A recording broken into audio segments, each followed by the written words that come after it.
آپ نے ان کے بارے میں کوئی ایک لفظ، 2 لفظوں میں آپ نے ان کے بارے میں جو آپ کے ذہن میں آ رہا ہو آپ نے بتانا ہے. اچھا، انجینئر محمد علی مرزا صاحب. گورکھ دھندا کوئی سمجھ نہیں آتی اس شخص کی، وہ کون ہے کیا ہے. ٹھیک ہے سر پتہ چل جائے گا. میں آپ کو بتاتا ہوں میرے ساتھ مسئلہ کیا ہے. میرے ساتھ ایک مسئلہ ہے، میں ٹروتھ لور ہوں. جب سچائی کی بات آئے گی میں ایکسیپٹ کروں گا. آپ اگر یہ اپنا فارمولہ صحیح کر لیں اور اپنا چشمہ صحیح والا لگا لیں تو آپ کو پتہ چل جائے گا مسئلہ کیا ہے. گورکھ دھندا نہیں ہوں سر. اتنے بڑے بڑے بلینڈر غامدی صاحب سے ہو رہے ہیں اور ہمارے انجینئر صاحب کی تصویریں وائرل ہو رہی ہے کہ وہ غامدی کے ہاتھ چوم رہے ہیں. سمجھ میں آ رہی ہے بات؟ غامدی صاحب نے کبھی اشرف علی رسول اللہ کے حق میں تو کبھی کوئی بات نہیں کی. غامدی صاحب نے کبھی چشتی رسول اللہ کے حق میں تو کبھی بات نہیں کی ہے کہ کی ہے. اور جو لوگ ان چیزوں کو سپورٹ کر رہے ہیں الٹا ان کے حق میں ویڈیو چڑھا رہے ہیں، ہم تو ان کے نام بھی احترام سے لیتے ہیں. تو ہم آپ کے علماء کا بھی احترام کرنا چھوڑ دیں. علی بھائی آج کا اگلا سوال ہے، آپ بعض اوقات گمراہ کن علماء مثلا جوید احمد غامدی، ڈاکٹر طاہر القادری وغیرہ اور جھوٹے قصے کہانیاں سنانے والے مولانا طارق جمیل، مولانا الیاس قادری وغیرہ کی بھی تعریف کر دیتے ہیں، جو کہ انتہائی قابل مذمت ایٹیٹیوڈ ہے، اور شاید اسی لیے بعض علماء حضرات اور سمجھدار عوام آپ سے نالاں ہیں. پلیز اپنی روش کو بدلیں اور صرف علماء حق کو ہی پروموٹ کیا کریں. پلیز صاحب مجھے علماء حق کی لسٹ دے دیں، میں انشاءاللہ ان کو پروموٹ کر دوں گا. آپ مجھے راستہ بتا رہے ہیں تو کرایہ بھی دیں ساتھ. اس لیے نہیں کہ مجھے کرائے کی ضرورت ہے، اس لیے کہ یہ پاسبل ہی نہیں ہے. یہ جو آپ مشورہ دے رہے ہیں یہ امپاسبل ہے. اس کی وجہ یہ ہے کہ ایک مکتب سے تعلق رکھنے والے لوگ دوسرے مکتب سے تعلق رکھنے والے لوگوں کو گمراہ سمجھتے ہیں. اس کو چیک کرنے کا طریقہ ہے کہ اگر آپ سے کوئی بریلوی کہے نا کہ صرف علماء حق کو فالو کریں تو ان سے کہیں کہ ٹھیک ہے میں کل سے صرف طارق جمیل صاحب اور الیاس گھومن صاحب کو سنا کروں گا. وہ کہے گا نہیں وہ تو گمراہ ہے. اور ایک جاہل بھی ان علماء کو گمراہ کہہ رہا ہوگا کیونکہ اس کے فرقے سے نہیں ہے. اگر کوئی دیوبندی کہنا جی صرف علماء حق کو سننا چاہیے تو ان کو کہیں کہ کل سے میں ڈاکٹر طاہر القادری اور مولانا الیاس قادری صاحب کو سنوں گا. وہ کہیں گے وہ تو گمراہ ہے. ان کو نہیں نظر آئے گا کہ ڈاکٹر طاہر القادری صاحب کی کتابیں دنیا کی کئی یونیورسٹیز میں پڑھائی جا رہی ہیں. وہ ایک جاہل بھی ان کو گمراہ کہے گا. تو یہ جملہ چینج کریں. یہ کہا کریں کہ ہمارے فرقے کے ہمارے بزرگوں کو بزرگ ماننے والے علماء حق کو پروموٹ کریں. تو یہ تو آپ قیامت تک لڑتے رہیں گے، اس کا اینڈ رزلٹ نہیں نکلے گا. ہمیں جو شریعت نے بات بتائی ہے وہ یہ ہے کہ حق بات آپ نے لینی ہے. آپ نے یہ نہیں دیکھنا ہے کہ دینے والا کون ہے، کیونکہ اگر یہ آپ دیکھیں گے نا تو پھر وہ لسٹ آپ پرووائڈ کریں نا. ہم تو صرف صحابہ اور اہل بیت یا تابعین اور چند تبع تابعین کے اوپر متفق ہوں گے، اس کے بعد تو جھگڑا ہی جھگڑا ہے. ہر فرقے کے اپنے بزرگ ہیں، اپنے علماء ہیں، وہ دوسرے والے تو اسے ایکسیپٹ کرنے کے لیے تیار نہیں ہے. تو اس کو بریک کہاں پہ لگائیں گے؟ یہ تو پاسبل نہیں ہے. اور پھر میرا ایک معصومانہ سوال ہے کہ اگر ایک قادیانی پوری زندگی صرف اپنے قادیانی علماء یا مربی حضرات سے ہی ختم نبوت سمجھتا رہا تو اسے سمجھ آئے گی؟ کبھی نہیں. تو آپ اس کو یہ کہیں گے نا کہ بھی باقیوں کا بھی پوائنٹ آف ویو سنو تاکہ تمہیں پتہ چلے کہ حق بات کیا ہے. یہی کہیں گے نا. اور آگے سے اگر وہ یہ کہے کہ صرف علماء حق کو سننا چاہیے اور ہمارے علماء علماء حق ہیں تو آپ اس کو کیا کہیں گے کہ یار وہ تمہارے نزدیک علماء حق ہے نا. تو سر آپ کے بھی آپ کے نزدیک علماء حق ہیں، دوسروں کے نزدیک نہیں ہے.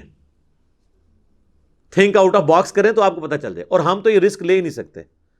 ہماری یہ دعوت اسی بنیاد پہ تو پھیلی ہے، ہم کہتے ہیں سب کو سنیں، اس کے بعد ہمیں بھی سنیں.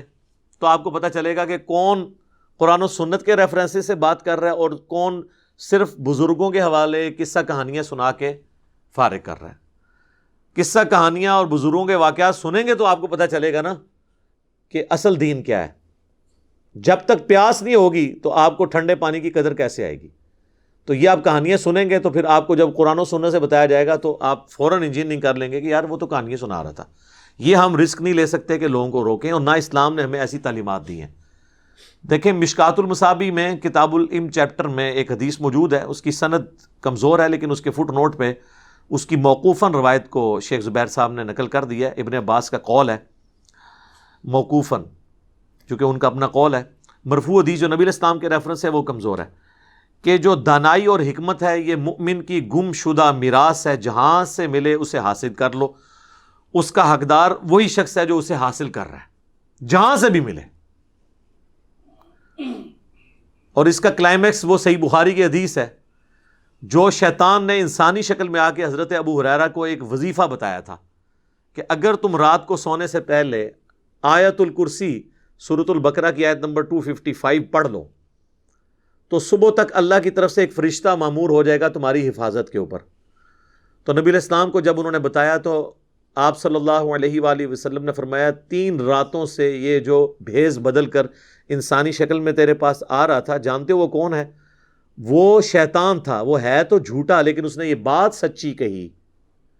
تو آیت الکرسی کا وظیفہ نبی علیہ السلام نے ڈائریکٹ تعلیم نہیں کیا، یہ شیطان نے بتایا تھا، حضور نے اسے انڈورس کر دیا.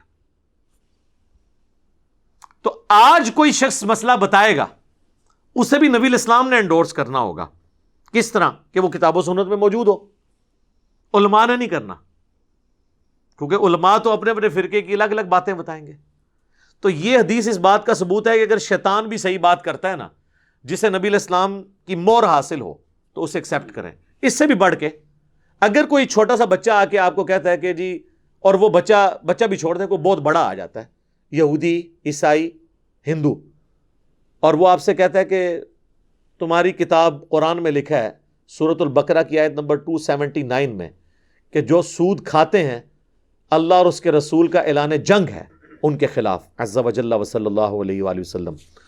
تو آپ اسے یہ کہیں گے کہ چونکہ تو ہے ہی غیر مسلم اور دین تو صرف علماء حقہ سے حاصل کرنا ہوگا. علماء حقہ ویسے لفظ نہیں ہوتا، میں یہ حقہ سے بنا لیتا ہوں، علماء حق لفظ ہوتا ہے. تو تم علماء حق نہیں ہو، لہٰذا چونکہ تم نے علماء حق نہیں ہو لہٰذا تمہاری بتائی ہوئی سورۃ البقرہ کی آیت نمبر 279 بھی میں نے نہیں ماننی. تو اس کو تو چھوڑ دیں، آپ اپنا ایمان فارغ کر بیٹھے، کیونکہ آپ نے اللہ کا انکار کر دیا. آپ نے ریفرنس کو فالو کرنا ہے، اور کوئی غصے سے بھی آپ کو بتائے تب بھی آپ نے انکار نہیں کرنا. آپ یہ تو کہہ سکتے ہیں تم نے غصے سے بات کی، لیکن یہ نہیں کہہ سکتے کہ تیرے غصے کی وجہ سے میں نے اب سورۃ البقرہ کی یہ آیت نہیں ماننی. تو آپ تو اپنے ایمان سے ہاتھ دھو بیٹھیں گے.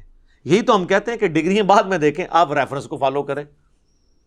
ڈگریاں تو آپ بریلویوں سے ڈگری لے آئیں تو دیوبندی علماء آپ کو جاہل کہیں گے، دیوبندیوں سے لے آئیں تو بریلوی علماء جاہل کہیں گے، اہل حدیث سے لے آئیں تو وہ آپ کو جاہل کہیں گے، شیعہ سے لے آئیں تو باقی جاہل کہیں گے. ڈگری تو ایک دوسرے کی بھی نہیں مانتے. ایون ان کے مدرسے کی بھی ڈگری ہو اور آپ ان سے اختلاف رائے کریں تب بھی کہیں گے کہ جی بندہ ساڈا سی لیکن ہوں زیادہ پڑھ کے نا پتہ ہے دماغ خراب ہو جاتا ہے. یہ پتہ نہیں کہاں سے انہوں نے، یعنی نبی علیہ السلام تو کہہ رہے ہیں قرآن میں آپ کو تعلیم کیا گیا ہے ربی زدنی علما، اے نبی آپ دعا کیا کریں میرے علم میں اضافہ کر. یہ کہتے ہیں زیادہ کو پڑھ دے تو پاگل ہو جاتا ہے. یہ کس آیت اور حدیث میں ہے کو زیادہ پڑھ دے تو پاگل ہو جاتا ہے یا گمراہ ہو جاتا ہے؟ علم حاصل کرنے سے تو انسان جو ہے وہ ہمیشہ اللہ کا قرب ہی حاصل کرتا ہے. وہ بندے پاگل ہوتے ہیں جو علم حاصل کرنے کے بعد اس پہ عمل نہیں کرتے اور اس علم کے الٹا چلنا شروع کر دیتے ہیں. یعنی نمائندہ مثال ہمارے علماء جو شوکیس میں بخاری مسلم تو سجائے ہوئے ہیں لیکن اس کو کھول کے نماز کا طریقہ نہیں آپ کو اس میں سے بتا سکتے کیونکہ اس کے اوپر عمل نہیں کر رہے. اور قرآن میں اللہ نے مثال دی ہے علماء یہود کی، یہ گدھوں کی مانند ہیں. جیسے گدھے پر کتابیں لاد دی جائیں نا تو اب کتابیں پڑھ کے وہ گدھا نفع تو حاصل نہیں کر سکتا، تو بس وہ صرف کتابوں کا بوجھ اٹھائی پھرتا ہے. تو وہ علماء بھی گدھوں کی مانند ہے جو شوکیس میں صرف بوجھ اٹھائی پھرتے ہیں، ان کتابوں سے نفع نہیں حاصل کرتے. نفع حاصل کریں گے تو تب فائدہ ہوگا. تو ڈگریوں کی رٹ لگائی. تو میں ان کو اکثر کہتا ہوں کہ صحیح بخاری میں حدیث ہے بلغوا عنی ولو آیہ، پہنچا دو میری طرف سے اگرچہ تمہیں ایک آیت بھی آتی ہو نا تو تم دوسرے تک وہ پہنچا دو. یہ نبی علیہ السلام کی طرف سے آپ کی رسپانسبلٹی ہے کیونکہ پوری امت دائی امت ہے نا. کنتم خیر امت اخرجت للناس تأمرون بالمعروف وتنہون عن المنکر، تم بہترین امت ہو جو لوگوں کے نفع کے لیے نکالی گئی ہو، لوگوں کو نیکی کی طرف بلاتے ہو اور برائی سے روکتے ہو. وتؤمنون باللہ، اور اللہ پر ایمان لاتے ہو. ایمان تیسرے نمبر پر ذکر کیا اس لیے کہ ایمان ہو گئی کامل اس کا جو اللہ کے لیے حمیت رکھتے ہوئے لوگوں کو نیکی کی طرف بلائے گا اور برائی سے روکے گا. یہ ڈگریوں کو لے کے بیٹھے ہوئے. تو میرے بھائی اس طرح کی قدغن نہیں آپ لگا سکتے. وہ کراچی کے ایک مولانا صاحب ہیں، مفتی صاحب مشہور، انہوں نے باقاعدہ ایک ویڈیو میرے خلاف پچھلے دنوں اپلوڈ کی کہ جی یہ غامدی کی تعظیم کرتا ہے جبکہ غامدی تو گمراہ ہے. تو جو گمراہ بندے کی تعظیم کرے تو اس کا اپنا سٹیٹس کیا ہے؟ اتنے بڑے بڑے بلینڈر غامدی صاحب سے ہو رہے ہیں اور ہمارے انجینئر صاحب کی تصویریں وائرل ہو رہی ہے کہ وہ غامدی کے ہاتھ چوم رہے ہیں. سمجھ میں آ رہی ہے بات؟ سر ہم تو ان علماء کی بھی عزت کر رہے ہوتے ہیں جن کے عقیدے بقول آپ کے غامدی صاحب سے بھی زیادہ گمراہ کون ہے. غامدی صاحب نے کبھی اشرف علی رسول اللہ کے حق میں تو کبھی کوئی بات نہیں کی. غامدی صاحب نے کبھی چشتی رسول اللہ کے حق میں تو کبھی بات نہیں کی ہے کہ کی ہے. اور جو لوگ ان چیزوں کو سپورٹ کر رہے ہیں الٹا ان کے حق میں ویڈیو چڑھا رہے ہیں, ہم تو ان کے نام بھی احترام سے لیتے ہیں. تو ہم آپ کے علماء کا بھی احترام کرنا چھوڑ دیں؟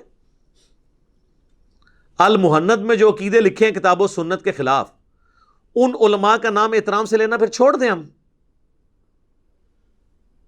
تو کہیں گے نہیں ہمارے علماء کی عزت کریں. آپ کو اگر علمی اختلاف ہے تو ان کے عقیدوں سے رکھیں, عزت نہ ان کی یوں کریں اسٹیک پہ. تو پھر سر جب غامدی صاحب سے زیادہ ورسٹ عقیدوں میں خرابی جن علماء کی موجود ہے, ہم ان کو حفظہ اللہ بھی کہہ دیتے ہیں, مفتی بھی کہہ دیتے ہیں, تو اس وقت آپ ہمیں روکا کریں نا, اس چیز سے بھی نہیں روکتے نا. اور یہ تو کراچی کے مفتی صاحب تھے, ایک پنڈی کے مفتی صاحب ہیں. یہ کراچی کے تو دیوبندی مولانا تھے, ایک پنڈی کے بریلوی مولانا ہے. انہوں نے تو کہا کہ یہ انجینئر کے بارے میں جب سوال ہو, کہتے ہیں انجینئر تو ایک گھورک دھندا ہے. اور پھر آگے کہتے ہیں اس کا کچھ پتہ نہیں چلتا. آپ نے ان کے بارے میں کوئی ایک لفظ, دو لفظوں میں آپ نے ان کے بارے میں جو آپ کے ذہن میں آ رہا ہو آپ نے بتانا ہے. اچھا, انجینئر محمد علی مرزا صاحب. گورکھ دھندا کوئی سمجھ نہیں آتی اس شخص کی, وہ کون ہے کیا ہے. ٹھیک ہے سر پتہ چل جائے گا, میں آپ کو بتاتا ہوں میرے ساتھ مسئلہ کیا ہے. میرے ساتھ ایک مسئلہ ہے, میں ٹروتھ لور ہوں. جب سچائی کی بات آئے گی میں ایکسیپٹ کروں گا. آپ اگر یہ اپنا فارمولہ صحیح کر لیں اور اپنا چشمہ صحیح والا لگا لیں تو آپ کو پتہ چل جائے گا مسئلہ کیا ہے. گھورک دھندا نہیں ہوں سر. وہ گھورک دھندا اس لیے سمجھتے ہیں کہ بعض باتیں ان کو لگتا ہے کہ یہ بریلویوں والی کر رہا ہے, بعض کر رہا ہے وہ اہل حدیث والی, بعض شیعہ والی, بعض دیوبندیوں والی. وہ یہ نہیں, میں ان کے والی بات نہیں کر رہا ہوتا, میں کتاب و سنت والی بات کر رہا ہوتا ہوں. بائی چانس کسی مسئلے میں کوئی صحیح نکل آئے تو ہم اسے ایکسیپٹ کرتے ہیں. مثلاً میں تو اس سے بھی بڑی بات کرتا ہوں, میں تو کرسچنز والی بات کرنے کے لیے بھی تیار ہوں کہ کرسچنز نے کم از کم حضرت موسیٰ علیہ السلام کو پیغمبر مانا ہے, عیسیٰ علیہ السلام کو پیغمبر مانا, بعد میں اس کے اندر ایک غلوف کا معاملہ آ گیا. لیکن جیوز سے تو بہتر ہیں, جیوز نے تو حضرت عیسیٰ علیہ السلام کو ماننے سے انکار کر دیا. تو اس سٹیپ میں تو آپ کہہ سکتے ہیں نا اس معاملے میں وہ بہتر ہیں. تو اس اعتبار سے تو آپ کمپیریزن کروا. اب یہاں پہ آ جائیں, وہ گھورک دھندا کہہ رہے ہوتے ہیں, وہ گھورک دھندا نہیں ہے. سیدھی سی بات ہے, جہاں تک گستاخانہ عبارات کا سوال ہے, ہم احمد بریلوی صاحب کی کتاب حسام الحرمین میں جو انہوں نے گرفت کی ہے, اس کے بعد جو واجب القتل کے فتوے لگائے ہیں, اس کی بات اس سے میں ایگری نہیں کرتا. ان عبارات کو جو کفریہ ڈکلیئر کیا ہم ان کے ساتھ کھڑے, کفریہ عبارتیں. لیکن ہم نے پھر ان کا ایک سٹیپ اور طے کروایا کہ سر اپنے گھر میں بھی ذرا دیکھیں, آپ کے پاس بھی بہت کچھ اس قسم کی عبارات ہیں. مثلاً چشتی رسول اللہ, صحاب اور سکر کی عبارتیں کشف المحجوب میں, تو وہ بھی آپ دیکھیں. اب آ جائیں آپ دیوبند کی طرف, تو میں نے دیوبند کے ہاکچار یار والا نعرہ جو ہر جگہ انہوں نے مسجد میں لکھ کے لگایا ہوا ہے, علیکم بسنتی و سنت الخلفاء الراشدین المہدیین, لکھا ہوتا ہے نا. تو سر میں اس پہ میں آپ کے ساتھ ہوں, بلکہ آپ سے 4 ہاتھ آگے ہوں. آپ تو صرف لکھی ہوئی یاد تک ہے نا ہاکچار یار. میں تو واقعی ہاکچار یار کو مانتا ہوں, اور ہاکچار یار سے جنہوں نے مخالفت کی ہے میں ان کو اس لیول پہ کبھی ماننے کے لیے تیار نہیں ہوں. اور کہا گیا کہ بدعت سے بچنا, اور علیکم بسنتی و سنت الخلفاء الراشدین المہدیین, تو میں خلفاء راشدین کے خلاف کھڑے ہونے والے لوگوں کے عمل کو بدعت ہی سمجھتا ہوں. آپ 3 خلفاء تک تو بدعت سمجھتے ہیں, چوتھے میں آ کے آپ کی مت ماری جاتی ہے. حضرت عثمان کے مخالفین کو یہ کیا کہتے ہیں؟ بلوائی, خارجی, گمراہ, پتہ نہیں کیا کچھ کہتے ہیں, حالانکہ ان میں صحابہ بھی شامل تھے. کسی جگہ آپ محدثین کی ٹرم خارجی نہیں دکھائیں گے حضرت عثمان کے مخالفین کے لیے. یہ خارجیت کی ٹرم ہے ہی پیورلی حضرت علی کے مخالفین کے لیے. بخاری مسلم میں خارجیوں کے اوپر حدیثیں, اور ابو سعید خدری کہتے ہیں اللہ کی قسم یہ جو حضور نے فرمایا تھا نا کہ ایسے لوگ نکلیں گے, وہ حضرت علی کے زمانے میں نکلے اور ہم نے علی کے ساتھ مل کے ان کے خلاف قتال کیا. یہ پکڑ کے جو ہے ان کو خارجی کہنا شروع کر دیتے ہیں. تو حضرت علی کے مخالفین کے معاملے میں ہم حق چار یار حضرت علی کے ساتھ ہیں. تو حق چار یار پہ تو ہم عمل کر رہے ہیں. ہم کہتے ہیں نعرہ بالکل ٹھیک ہے. جب حق چار یار زندہ باد ہے نا سر, پھر سیاست معاویہ زندہ باد نہیں ہو سکتا, کیونکہ بیک وقت دونوں باتیں زندہ باد نہیں ہو سکتی. اچھا پھر آگے آپ کو پتہ کیا کہیں گے, وہ کہتے ہیں نہیں حضرت علی کی شہادت کے بعد ہم سیاست معاویہ کو زندہ باد کہتے ہیں. تو حضرت علی کی زندگی میں پھر سیاست معاویہ کیا تھی؟ ہاں اب آپ کے لیے امتحان ہے, کیونکہ اگر اب زندہ باد کہیں گے تو پھر حضرت علی کو کیا کہیں گے؟ اور حضرت علی تو زندہ باد ہیں. تو حضرت علی کے مخالفین پھر کیا ہوئے؟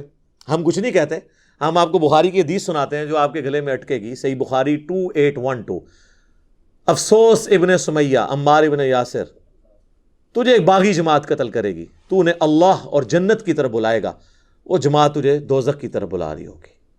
تو حضرت علی کی طرف سے عمار ابن یاسر شہید ہوئے. تو مخالفین کو حضور نے کہا باغی اور دوزخ کی طرف بلانے والے. میرے خیال ہے اس کے بعد مردہ باد زندہ باد یہ نعرے لگانے کی ضرورت نہیں ہے, تو بہت بڑے لیول کا نعرہ ہے اور یہ قرآن و سنت سے ثابت ہے. اچھا اب آ جائے تیسرے نمبر پہ اہل حدیث. تو اہل حدیث کو ہم توحید کے معاملے میں سپورٹ کرتے ہیں کہ وہ بڑی اسٹرکٹ توحید بیان کرتے ہیں جو واقعی ریکوائرمنٹ ہے کتاب و سنت کی. تو لوگ سمجھتے ہیں کہ جی وہ اس کو سپورٹ کر رہا ہے. نماز کا طریقہ رفع الیدین کے ساتھ ہم سپورٹ کرتے ہیں. وہ اس لیے نہیں کہ اہل حدیث کا ہے, وہ اس لیے کہ بخاری مسلم میں لکھا ہوا ہے, اور وہاں پہ جہاں ان کی خرابی ہے وہ ہم نے ہائی لائٹ کی ہیں کہ رفع الیدین مکھیاں مارنے والا نہ کریں, وہ صحیح والا رفع الیدین کریں, پتہ چلے رفع الیدین ہو رہا ہے. تو اس میں ہم سپورٹ کرتے ہیں. لوگ کہتے ہیں یہ تو وہابیوں والی باتیں, کہتے ہیں نہیں یہ تو باتیں جمل صفین اروان کی ہے تو ٹھیک, بخاری مسلم میں لکھی ہیں, لیکن یہ شیعوں والی باتیں. تو سر یہ کہیں کہ بخاری مسلم شیعوں والی باتیں کر کے گئے, میں تو ڈاکیا ہوں. تو جناب یہ ابھی آپ یہ کہہ رہے ہوتے ہیں نا یہ شیعوں والی باتیں ہیں, تو جب میں توحید پہ بات کر رہا ہوتا ہوں نا اور قبر پرستی کے خلاف, اس وقت آپ کے مخالفین یہ کہہ رہے ہوتے ہیں یہ تو وہابیوں والی باتیں ہیں جو شیطان کے سینگ ہیں. تو ہم ان کی بھی گالیاں آپ کی وجہ سے کھا رہے ہوتے ہیں. ہمیں تو مزہ آتا ہے, اب تو مزہ آتا ہے یقین کریں اس طرح کی گالیاں کھا کے.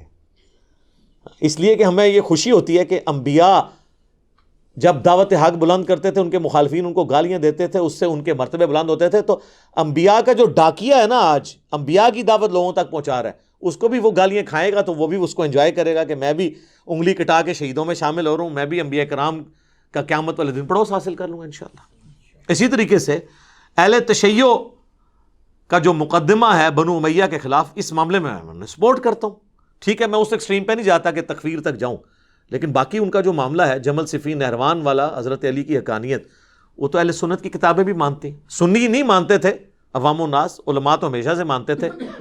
یہ تو سعودیہ ایران کی ٹسل شروع ہوئی تو وہ بیک فوٹ پہ چلا گیا, ادروائز ہم نے اس کو آ کے ایک معاملے کو کیا تو وہ کہتے ہیں تو شیعوں والی باتیں کرتا ہے, ان کو سپورٹ کرتا ہے. تو ہم ہر معاملے میں کسی نہ کسی کو سپورٹ کر رہے ہوتے ہیں, لیکن وہ اس لیے سپورٹ کر رہے ہوتے ہیں کہ ہم نے کتاب و سنت کو سپورٹ کرنا ہے, ٹروتھ لور بننا ہے. تو پھر آپ کبھی ہمیں کہیں گے یہ گھورک دھندا ہے, کبھی آپ یہ کہیں گے کہ جی یہ گمراہ علماء کی تعظیم کرتا ہے. وہ اسی وجہ سے کہ ہم کہتے ہیں سب کو سنیں, یہ قدغن آپ نہیں لگا سکتے کہ اس کو سننا ہے اس کو نہیں سننا. باقی ہمارا تو کام صرف سمجھانا ہے, کوشش کر رہے ہیں انشاءاللہ تعالی امام مہدی کے لیے راہ ہموار کر رہے ہیں, کیونکہ امام مہدی بریلوی دیوبندی اہل حدیث شیعہ میں اگر آئے کسی ایک میں بھی, باقیوں نے نہیں ماننا. جو مرضی آپ کر لیں, یہ مان سکتے ہیں نہیں مان سکتے. وہ اسی وقت آئیں گے جب سب کے سب اپنے لوگ اپنے آپ کو مسلم کہیں گے, یعنی دوسرے معنوں میں نہ میں وہابی نہ میں بھابی, میں ہوں مسلم علمی کتابی. ٹھیک ہو گیا جی.